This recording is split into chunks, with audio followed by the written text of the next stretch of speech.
good evening. As All Hallows Eve draws to a close, I am obligated, as I am every year, to recount the story of Jacob Lantern, the inventor of pumpkins. Now, it all began at the pumpkin patch, which was already called that even though pumpkins didn't exist yet, so that was a bit weird. And Jacob resolved himself and said to the village people, not the village people, but you know what the people who were in the village, said to them, I am going to grow something in that patch that is completely new and call it a pumpkin. So finally the place's bloody name will make sense. And so he set out to solve the age-old problem of the village of Crispinsham. And so he came to the pumpkin patch, and he looked squarely at the dirt, as you do when you're gardening, and he said, "Give us a squash, squash, squash, give us a squash, squash, squash, give us a squash, squash, squash, give us a squash, squash, squash, give us a squash, squash, squash, give us a squash, squash, squash." And he continued doing this all evening, until finally the devil said, "Ugh, fine!" And a pumpkin sprouted from that very spot. And Jacob Lantern rejoiced. He said, "Ah, fantastic! A gourd! Thanks, Satan!" And the devil said, "You're very welcome. Never talk to me again. I'm banning you from hell. You irritating little worm."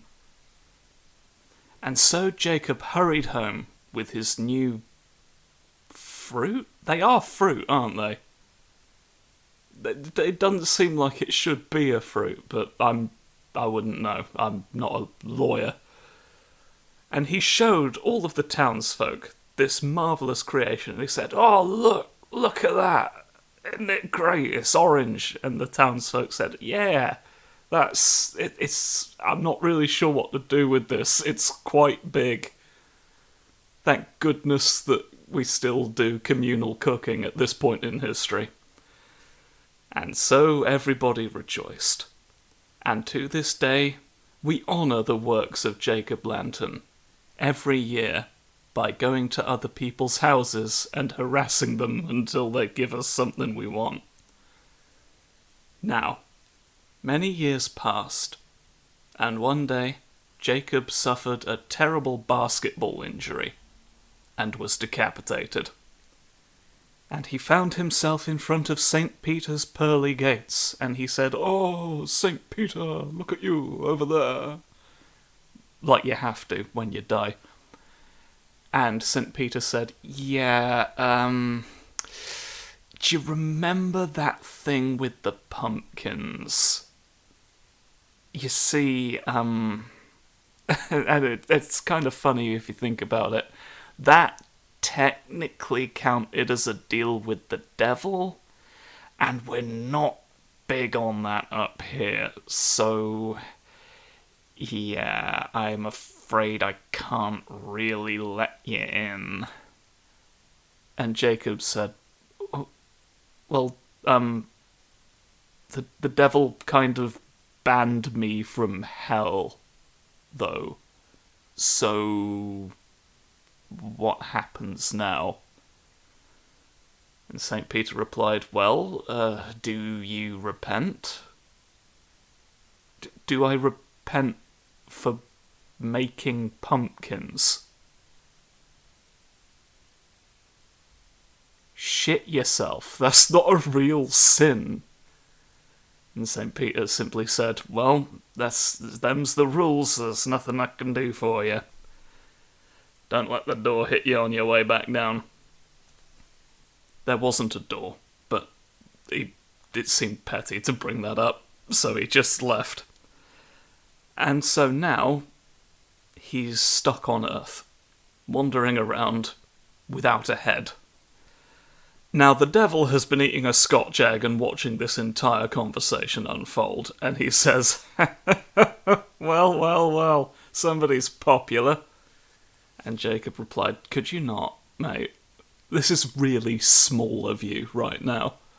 I've got to wander the earth, presumably for all eternity now, without a head. You know, is that not enough? And suddenly the devil gets an idea, and a great smile spreads across his face. "Oh, I think I can help you with that, sunshine," he cackles.